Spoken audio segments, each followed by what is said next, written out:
ഫോർസൈറ്റ്സ് ടിവിയുടെ മണ്ഡലങ്ങളിലൂടെ എന്ന ലോക്സഭാ മണ്ഡലങ്ങളെക്കുറിച്ചുള്ള വിശകലന പരിപാടിയിലേക്ക് സ്വാഗതം. ഇന്ന് നമുക്ക് മലപ്പുറം ലോക്സഭാ മണ്ഡലത്തെക്കുറിച്ച് ചർച്ച ചെയ്യാം.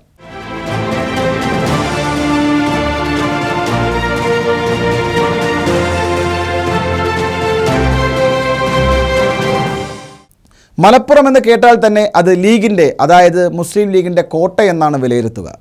ലീഗിൻ്റെ കോട്ടപ്പുറത്ത് ഒരു തവണ ചെങ്കൊടി പാറിയിട്ടുണ്ട്. 2004 അതാണ് മലപ്പുറം ലോക്സഭാ മണ്ഡലത്തിന് എടുത്തു പറയാവുന്ന ഏറ്റവും ഞെട്ടിക്കുന്ന പോരാട്ടം. അതൊഴിവാക്കിയാൽ മലപ്പുറം എന്നും ലീഗിനും കോണിക്കുമൊപ്പം തന്നെയാണ്. മലപ്പുറത്തിൻ്റെ കാര്യത്തിൽ അമിത ആത്മവിശ്വാസമുണ്ടായിരുന്ന ലീഗ് 2004 സിറ്റിംഗ് എം പി ആയിരുന്ന ഇ അഹമ്മദിനെ പൊന്നാനിയിലേക്ക് മാറ്റി KP മജീദിനെ മത്സരിപ്പിച്ചു. മജീദ് മുജാഹിദ് പക്ഷക്കാരനാണെന്ന പ്രചാരണവും ഐസ്ക്രീം പാർലർ കേസും അതിനൊപ്പം DCC മുൻ പ്രസിഡന്റ് TK ഹംസയുടെ സ്ഥാനാർത്ഥിത്വവും കൂടിയായപ്പോൾ ഇന്ന് മലപ്പുറമായ പഴയ മഞ്ചേരിയിൽ ലീഗ് മൂക്കും കുത്തി വീണു. കോൺഗ്രസ് ഒരു സീറ്റ് പോലും നേടാൻ കഴിയാതെ പോയ 2004 തിരഞ്ഞെടുപ്പിൽ പൊന്നാനിയിൽ മുസ്ലിം ലീഗിൻ്റെ ഇ അഹമ്മദിലൂടെ UDF ഒരു സീറ്റ് നേടിയപ്പോൾ മൂവാറ്റുപുഴയിൽ PC തോമസിലൂടെ NDA മുന്നണിയും കേരളത്തിൽ അക്കൗണ്ട് തുറന്നു. CPMന് മാത്രം അന്ന് 12 സീറ്റാണ് കേരളത്തിൽ ലഭിച്ചത്.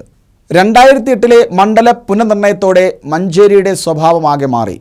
കൊണ്ടോട്ടി, മഞ്ചേരി, പെരിന്തൽമണ്ണ, മങ്കട, മലപ്പുറം, വേങ്ങര, വള്ളിക്കുന്ന് എന്നീ നിയമസഭാ മണ്ഡലങ്ങൾ ഉൾപ്പെടുത്തിയാണ് പുതിയ മലപ്പുറം മണ്ഡലം രൂപീകരിച്ചത്. പഴയ മഞ്ചേരി മണ്ഡലത്തിലുണ്ടായിരുന്ന നിലമ്പൂർ, വയനാട് മണ്ഡലത്തിലേക്കും കുന്നമംഗലവും ബേപ്പൂരും കോഴിക്കോട് മണ്ഡലത്തിലേക്കും മാറി. കൂട്ടിച്ചേർത്ത പെരിന്തൽമണ്ണയും മലപ്പുറവും വേങ്ങരയും വള്ളിക്കുന്നും ലീഗിൻ്റെ ശക്തി കേന്ദ്രങ്ങളായിരുന്നു. 2009 ലീഗ് സീറ്റ് തിരിച്ചുപിടിച്ചു. 10 വർഷത്തിനിടെ ലോക്സഭ, നിയമസഭ ഉപതെരഞ്ഞെടുപ്പുകൾ ഉൾപ്പെടെ 6 തിരഞ്ഞെടുപ്പുകൾ കണ്ട മണ്ഡലമാണ് മലപ്പുറം. 7 വർഷത്തിനിടെ 2 ഉപതെരഞ്ഞെടുപ്പുകൾ നടന്നു.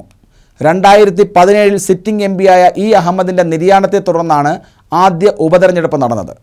തിരഞ്ഞെടുപ്പുകൾ പലത് നടന്നെങ്കിലും ജയം ഇടതുപക്ഷത്തിന് ലഭിച്ചില്ല. MP സ്ഥാനം രാജിവെച്ച് 2021 കുഞ്ഞാലിക്കുട്ടി നിയമസഭയിലേക്ക് മത്സരിച്ചപ്പോഴും മലപ്പുറത്ത് ഉപതെരഞ്ഞെടുപ്പ് വന്നു. പക്ഷേ വിജയിച്ചത് ലീഗിൻ്റെ അബ്ദുൾ സമദ് സമദാനി. മലപ്പുറത്ത് ഇത്തവണയും കാര്യങ്ങൾ വ്യത്യസ്തമാകാനിടയില്ല. എന്നാൽ ലീഗിൻ്റെ കരുത്തനും മുതിർന്ന നേതാവുമായ ET മുഹമ്മദ് ബഷീറാണ് ഇത്തവണ മലപ്പുറത്തെ UDF സ്ഥാനാർത്ഥി. യുവരക്തമായ V വസീഫിനെയാണ് ഇടത് സ്ഥാനാർത്ഥിയായി CPM മത്സരിപ്പിക്കുന്നത്.